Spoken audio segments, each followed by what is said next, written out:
మీ పిల్లలు ఫారెన్లో చదవాలనేది మీ కల? మీ కలను నిజం చేసే ఏకైక సంస్థ విదేశ్ కన్సల్ట్స్. నమస్తే రవి సార్. నమస్తే లక్ష్మి సార్, తెలంగాణ ఫలితాల్లో జనసేన బీజేపీతో కలిసి వెళ్ళింది. సో జనసేన 8 స్థానాల్లో కూడా ఎక్కడ డిపాజిట్లు రాని పరిస్థితి ఉంది సార్. ఈ ఫలితాలకి కారణం ఏమై ఉంటుంది సార్? ఏముంది, ప్రజలు ఓట్లు వేయకపోవటమే, ఇంకా వేరే కారణమే ఉంది. ప్రజలతో ఓట్లు వేయించుకునే యంత్రాంగం కూడా వాళ్ళకి లేకపోవటము. డిపాజిట్లు ఓకే, సిపిఎం పార్టీకి కూడా రాలేదు, కానీ ఆ పార్టీ ఇక్కడ వాళ్ళ రాష్ట్ర శాఖ జిల్లాల్లో వాళ్ళ యంత్రాంగం అది. కానీ పవన్ కళ్యాణ్ ఎసెన్షియల్గా ఇప్పుడు ఆంధ్రప్రదేశ్లో ఉన్న పార్టీల్లో తెలుగుదేశం, ఇంతకుముందే వైసీపీ వాళ్ళు ఇక్కడ పోటీ కూడా చేయమని చెప్పారు. తెలుగుదేశం పోటీ చేయలేదు, వైఎస్ఆర్టీపీ పోటీ చేయలేదు.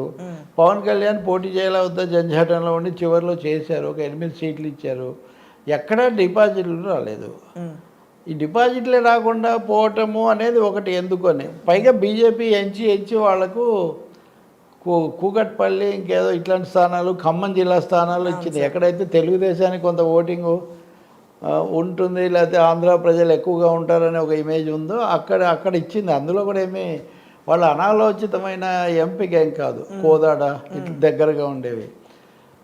సో తెలుగు పాపులేషన్ అంటే ఆంధ్రప్రదేశ్ పాపులేషన్ ఎక్కువగా ఉన్న చోట కూడా పవన్ కళ్యాణ్ డిపాజిట్లు తెచ్చుకోలేకపోవటం, జనసేన డిపాజిట్లు తెచ్చుకోలేకపోవటం అనేది ఇక్కడ ఒక ముఖ్యమైన అంశం.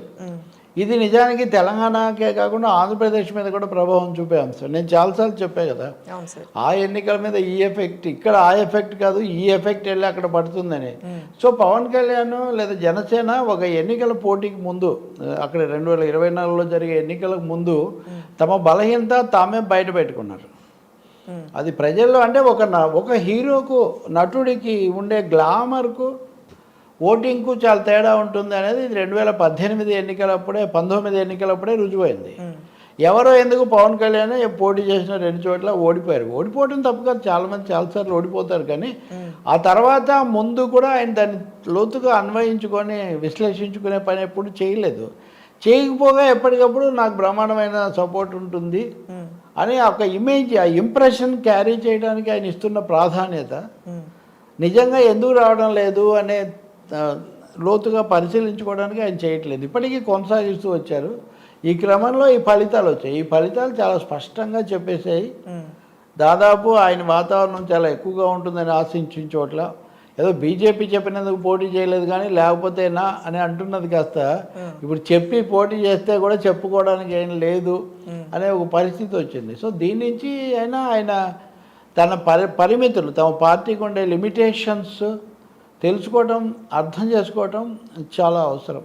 ఆయన అర్థం చేసుకుంటాడో లేదో కానీ అవతల వాళ్ళు అర్థం చేసుకుంటారు కదా, ప్రత్యర్థులు, విమర్శకులు, ముఖ్యంగా చంద్రబాబు నాయుడు, తెలుగుదేశం పార్టీ అర్థం చేసుకుంటారు. ఈ బేరసారాలు, సీట్ల బార్గెనింగ్, వీటన్నిటిలో కూడా from A position of strength, ఒక బలమైన స్థానం నుంచి అడిగే పరిస్థితి పోయి బలహీనమైన స్థానం నుంచి, బాగా ఓడిపోయి దెబ్బతిన్న స్థానం నుంచి అడిగే పరిస్థితి ఇక్కడ పవన్ కళ్యాణ్ స్వయంగా తెచ్చుకున్నారు ఈ అతిశయోక్తుల వల్ల, దీనివల్ల. ఇంకొకటేమో రాజకీయంగా ఆయనకి ఎలాంటి నిబద్ధత, ఒకదానికే కట్టుబడి ఉంటారన్నది లేదు అన్నది నిరూపించుకున్నారు. ఇప్పటివరకు చంద్రబాబుకు ఆ పేరుంది. అంటే ఆయన ఏది యునైటెడ్ ఫ్రంట్ కన్వీనర్గా ఉండి ఎన్డీఏ వైపు దూకేశాడు. రాత్రి మధ్యాహ్నం ఇక్కడ ఉన్నాడు, సాయంత్రం అక్కడికి వెళ్ళాడు, బీజేపీతో కలిశాడు, విడిపోయాడు, మళ్ళీ కలిశాడు ఆయన పార్టీ.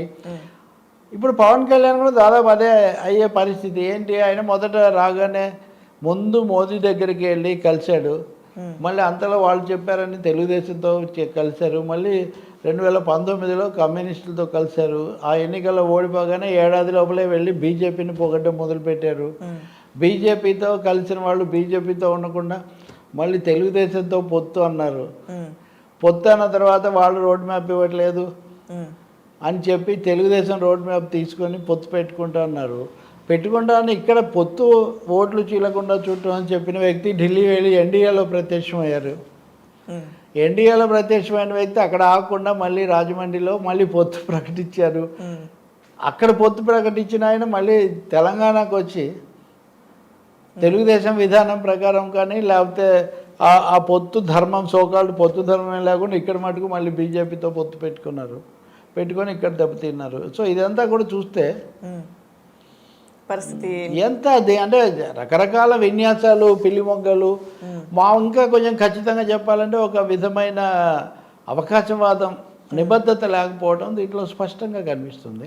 వీటన్నిటి వల్ల పెరుగుదల ఏమైనా ఉందా రాజకీయంగా అంటే పెరుగుదల ఏం లేదు. హైదరాబాద్ లేకపోతే తెలంగాణ ఎన్నికల్లో ఆయన ఘోరంగా దెబ్బతిన్నందువల్ల తన ఇమేజ్, తమ పార్టీ ఇమేజ్ తమే ఒక తగ్గించుకునే పరిస్థితి తెచ్చుకున్నారు.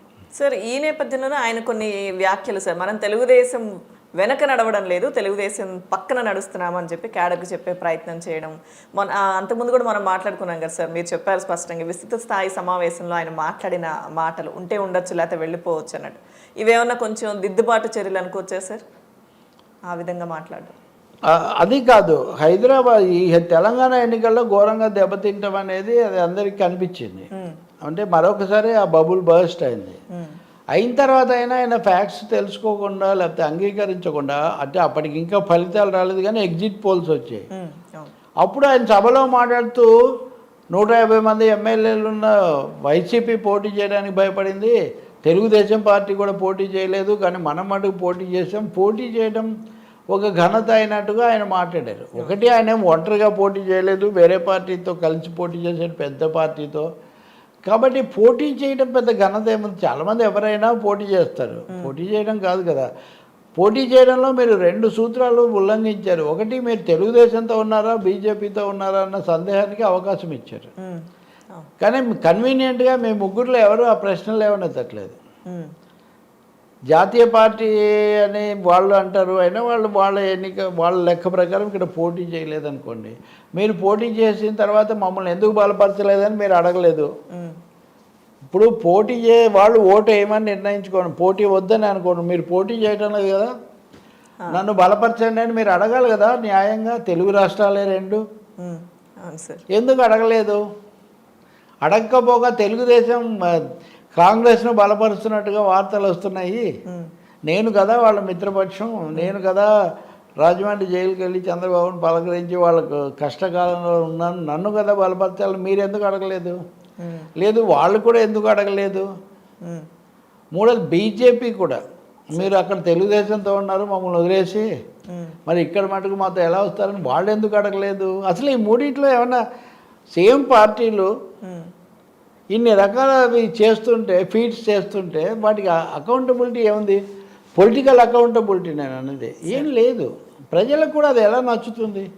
ఇదంతా ఒక విధమైనటువంటి ఏదో మ్యారేజ్ ఆఫ్ కన్వీనియన్స్ అంటారు, ఏదో సమయానుకూలమైన వ్యవహారంగా ఉంది తప్ప ఇక్కడేమి నిబద్ధత, కమిట్మెంట్ కానీ ఒక ప్రిన్సిపల్ స్టాండ్ కానీ ఏమి లేదనేది వాళ్ళకి అర్థమైంది. అందుకే వాళ్ళు ఏమీ ఆదరించలేదు.